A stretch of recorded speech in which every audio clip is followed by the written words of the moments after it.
Kedua gembala ini mencuri pistol. Mereka mendapat masalah. Mereka gunakan senjata mereka untuk membidik sebuah bus. Bus itu penuh dengan orang Amerika. Adik laki-laki itu membesarkannya. Pistol mengawasi bus dari jauh. Kemudian menarik pelatuknya. "Sayang, kau baik-baik saja?" Suami dari gadis itu mendongak. Dan suaminya melihat bahwa istrinya telah terkena peluru.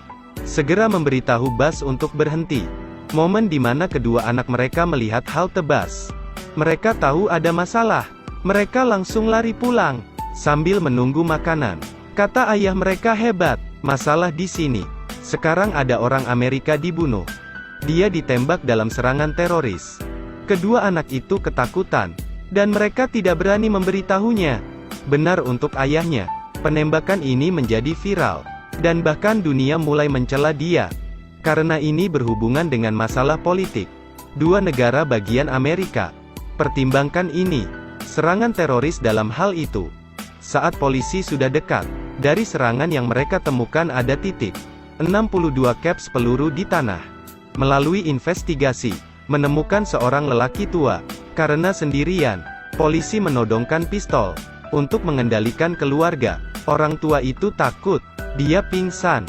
Masih tidak tahu apa yang terjadi. Polisi memukulnya sekali dan bertanya mengapa dia menembak. Orang tua mengatakan pistol telah dijual oleh istrinya. Ternyata istrinya telah menjual pistol itu kepada seorang pria dari desa. Setelah mendengar berita, kepala polisi pria di jalan. Mereka melihat dua anak laki-laki. Polisi itu menanyakan arah. Anak laki-laki itu mendengar bahwa polisi akan mencari ayahnya. Keledai mengatakan dia telah memanjat gunung. Dan itu akan datang dari depan. Setelah menunggu polisi pergi, mereka lari bergegas pulang.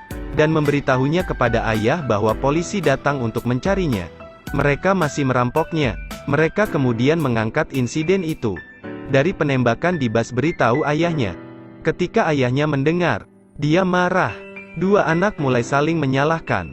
Mengatakan satu sama lain, bahwa Anda menembakkan. Persaudaraan senjata putus dua-duanya. Mereka melawan ayah dalam hal itu. Saat dia marah, dia memukuli dua anak laki-laki.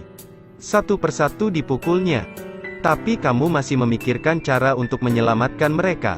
Apakah anak-anakmu tahu kejadian ini? Itu terlalu berisik.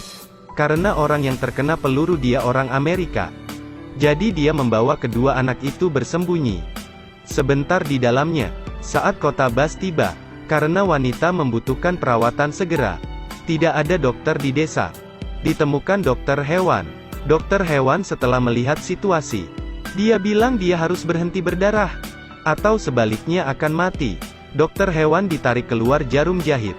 Dan harus bantu dia menjahitnya dulu. Wanita melihatnya, setidaknya profesional.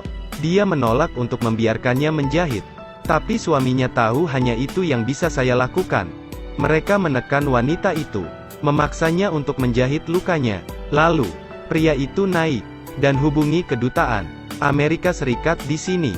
Kedutaan mengatakan mereka sedang bersiap-siap untuk mengirim ambulans. Tapi, mereka harus menunggu beberapa saat. Karena tempatnya sangat jauh. Ini berhubungan dengan kebijakan, dan harus dinegosiasikan dengan pemerintah daerah ini. Membuat pria itu khawatir. Jika ambulans terlambat, orang bisa kehilangan nyawanya. Mereka sedang terburu-buru di dalam bus. Sangat kemungkinan akan menghadapi teroris menyerang. Pengemudi dia bilang dia harus pergi. Bertanya kepada pria itu, apakah dia bisa pergi? Katanya istrinya sekarang tak tergoyahkan. Mengatakan kepada pengemudi untuk menunggu sebentar. Untuk sementara, ambulans sudah sampai. Tapi bus kembali ke kota. Pria itu masih tidak tahu. Dia jauh dari dua anak. Di CU saat itu sesuatu terjadi. Ternyata ketika mereka perjalanan, mereka meninggalkan anaknya di rumah dengan pengasuh. Dia ditugaskan untuk merawat mereka. Hanya anak dari pengasuh ini diasumsikan bahwa orang tua anak itu akan kembali hari ini. Tapi dia mengalami masalah. Babysitternya tidak tahu. Dia tidak merasa nyaman meninggalkan mereka untuk bertanggung jawab atas orang lain. Jadi biarkan anaknya mengemudi. Dia bawa bayinya di jalan ketika mereka sampai. Perbatasan antar negara Serikat dan Meksiko melilihat polisi untuk seorang pria kulit hitam dan dua anak kulit putih, menyuruh mereka keluar karena mobil akan diperiksa. Tetapi anak babysitter sangat berani. Dia bergegas melintasi perbatasan, membuat dua anak ketakutan, sehingga akan menangis. Pengasuh menyuruhku untuk kembali, dan saya memberitahu polisi. Tetapi sayang anak itu tidak mendengarkan. Mobil polisi itu Ersevolowet menghentikan mobil, dan menyuruhnya turun. Ibu dan dua anak mengatakan untuk menunggu setelah kabur dari polisi. Babysitter akan menjemput mereka. Saya tidak tahu harus berbuat apa untuk membawa kedua anak itu ke gurun gersang ini. Tapi mereka menunggu lama, dan mereka masih belum melihat. Mereka di gurun. Di sini binatang buas di mana-mana, dan dengan radius puluhan kilometer bisa tidak melihat satu manusia pun. Hari kedua, babysitter melihat mobil polisi. Dia berlari cepat untuk meminta bantuan, tapi mobil polisi tidak mendengarnya. Sekarang ketiganya lapar dan haus juga. Mereka menahan di bawah terik matahari. Pengasuh bersimpati dengan keduanya. Anak laki-laki memeluk gadis itu, dan melanjutkan trek roda online. Tapi setelah berjalan beberapa saat, benar-benar tidak bisa tahan, dan gadis itu merasa sangat panas sehingga dia pingsan. Pengasuh memberitahu bocah itu bahwa jagalah adikmu dengan baik.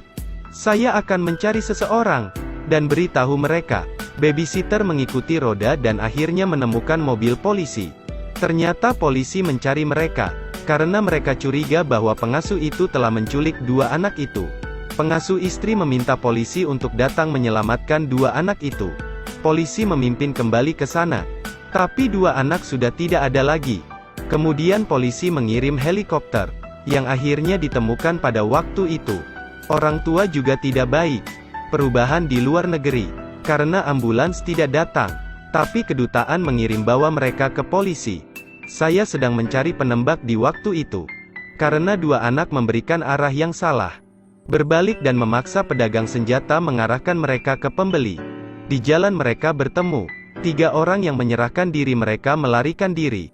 Polisi turun, keluar dari mobil dan mereka mulai menembak.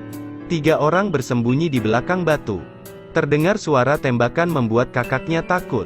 Melepaskan tembakan. Dia mencapai untuk melihat apa itu. Terkena peluru. Kemudian saudara mengambil pistol. Dia langsung melepaskan tembakan. Saudaranya ditangkap polisi. Aku masih ingin melarikan diri. Tapi tiba-tiba sebuah tembakan mengenainya. Adegan yang dilihat adik laki-laki menjatuhkan pistol. 98K kemudian dinaikkan tangan dan berlari. Polisi mengatakan untuk melepaskan tembakan. Memukul Amerika. Adik laki-laki memberitahu polisi untuk membawanya pergi. Dan menyuruh mereka untuk menyelamatkan mereka. Saudara polisi itu mereka melepas kacamataku. Aku ingin tahu apakah adegan ini. Lalu mereka membawa saudaranya ke rumah sakit. Besarnya yang mengejutkan dunia. Menempatkan 2 cupikei. Sewenang-wenang melepaskan tembakan. Dan menebak secara acak. Ini adalah semua isi dari film. Tolong jangan ditiru.